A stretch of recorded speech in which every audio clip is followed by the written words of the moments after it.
Well, brothers and sisters, welcome to week 7. It's not actually 7, but I'm recording this for you for week 7. You get the idea. But you guys are doing great. I looked at grades just a few minutes ago and really impressed with this semester's energy and getting the work done and so forth. So you are exemplary compared to other semesters. So good job. Keep it up. You know, after this week, you're halfway there, so doing awesome. All right, so week 7. So we have a Memorial Day in week 6. That's next week. So if I had my watch on, I could tell you what day it is. It's Tuesday, and the end of the week or first part of next week, we have Memorial Day. So what does that mean to you and me? That means that we can go cook a hot dog or a hamburger or some chicken and enjoy family. All you really need to do is just keep up. You don't have to do, there's nothing required that you have to do on Memorial Day, other than just keep up with your assignments. And it's actually a good day, a quiet day to read the cases and, you know, the thing I try and tell students is just stay up is all you really need to do, and don't get behind. In week 5, the end of week 5, there is a participation grade that's posted. I think I've mentioned to all of you before that the participation grade comes from your engagement during your group discussions and your attendance in the group. So if you don't attend the groups, you don't get credit, unfortunately, for that week's assignments for the group assignment. For the individual assignment, you still do, as long as you turn it in. But you'll see a participation grade as long as you've been engaged, which most of you really have. I mean, really good group this semester. So, good job. All right. Last week, or week before last, I talked a little bit about negotiation. In this week 7, we have a case on negotiation, Cougar Green Mountain. And let me just speak one more time about things that are most important during negotiation. And the very most important is information, is understanding everything you can about what you're going after, what they may be coming after,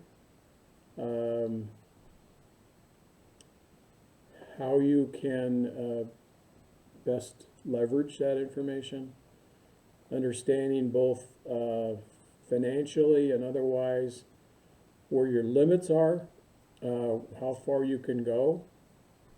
And I say limits because you don't want to be too far, what's the word I want to use, unfair to who you're negotiating with. And so, and at the same time, you don't want to creep too far past what you can afford to consummate a deal for. So understanding the brackets of negotiation is really critical. I would say too, you need to understand what's at stake for both parties. What happens if you can't get to a deal?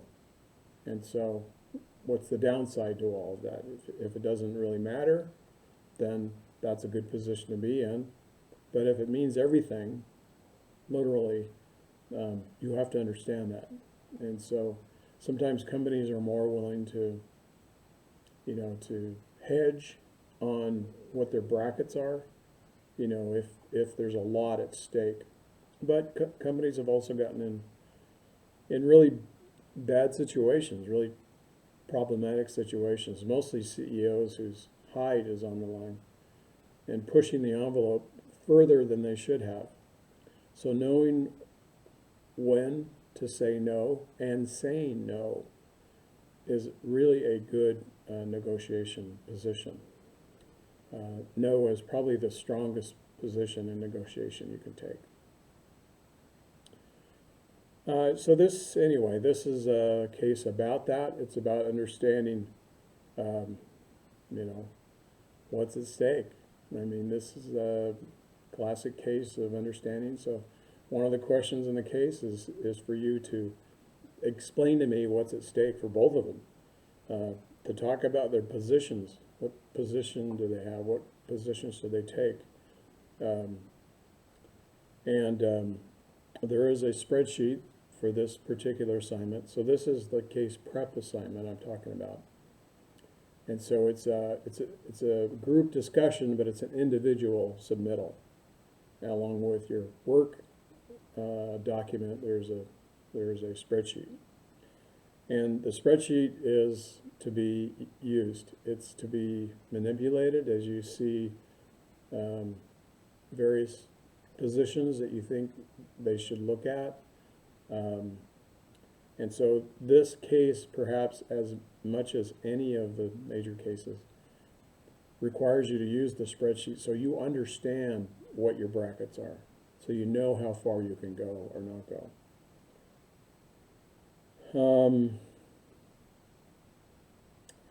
And then, you know, it asks you some interesting questions. It asks you to come up with what you think are walkaway positions, or there just isn't a deal that works. And excuse me, choke on the air in here. And why? You know, why is that the case? And back that up with data. It asks you what the ZOPA is, and the ZOPA is just a fancy word for, you know, this zone of possible agreement. In fact, that's what it is, zone of possible agreement. And it's the brackets that I talk about. So what is that? And then it asks a question about how big is this deal? You know, there's a lot of negotiations that go on that's minor really in comparison to the rest of the world. You know, just something you need to do, and maybe it's just understanding. You're trying to understand each party, and so you have a discussion, and you know, in some ways that's negotiation because information is really valuable. But so there's the zone of possible agreements. Just call it the brackets if you want. I'll understand what you're talking about.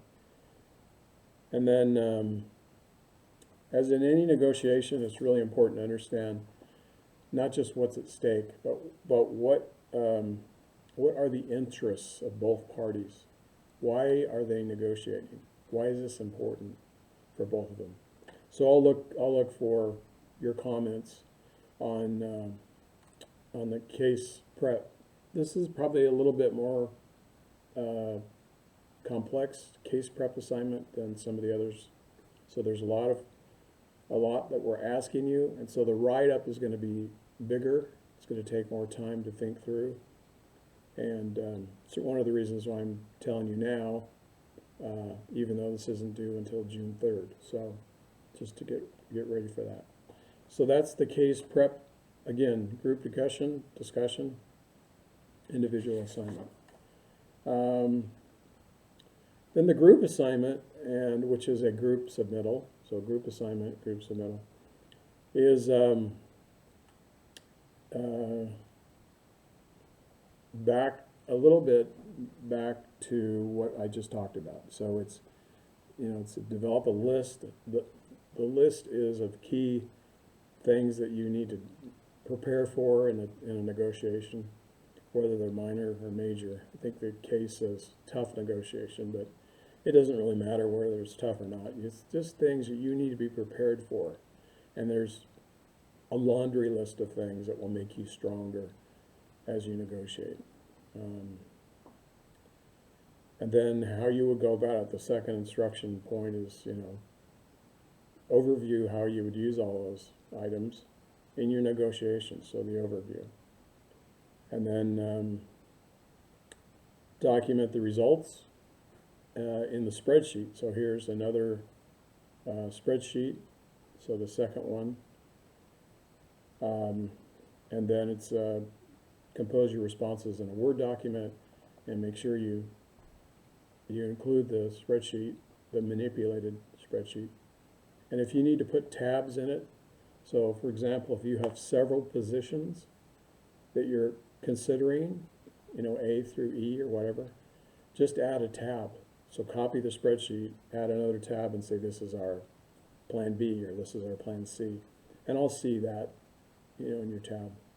You'll probably score better with me if you have a number of those, or you've looked at it in detail and you've changed the numbers. So, all right, that's the group assignment. And make sure you assign, these early so that the group members can be working on them as early as you can. And then I mentioned the group participation grade. I grade the group discussions, as you know, and so recording them is critical. If I don't get your recording, then you don't get a group participation grade. And it's twice a semester, so it's this week, week 7, not this week 5, but week 7, and then again, I want to say we do it in 13, but it could be 14. 14 is the final, and it's a tough final. It'll tax you, so we try not to burden you too much, but it's 100 points of a grade, so it's just less than 10% of your grade. So it's important to participate. All right. Like I mentioned, all of you are doing really well. There's a few of you who can step it up a little bit, but by and large, you're doing great. And as always, if you have questions or comments or just need to reach out, go ahead and send me a note. I'll try and respond. Include your whole group with your question, as long as it's not personal in nature. If it's just a question about a spreadsheet or how to position something, that's fine. Just include your group.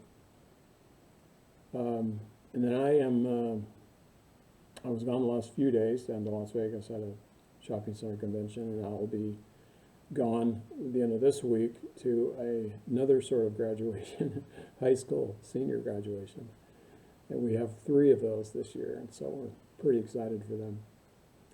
But and then we're headed back to Detroit and then Boston. So next week is busy as well. But I'll be available via email. Just be patient with me, as I may not fire it up until we get into the hotel at night. So, all right, brothers and sisters, I love you. Grateful for you. It's so fun being part of your lives and seeing you grow and progress and improve, both academically and personally. So I wish you nothing but the best and good luck. You guys are doing great as groups, I might add. Sometimes we have groups that don't kind of get it. It takes them a while, and you guys have just rocked it, from like 3rd week on. You've been doing really well. So I applaud you for that, and just keep it up. That's a big part of your grade.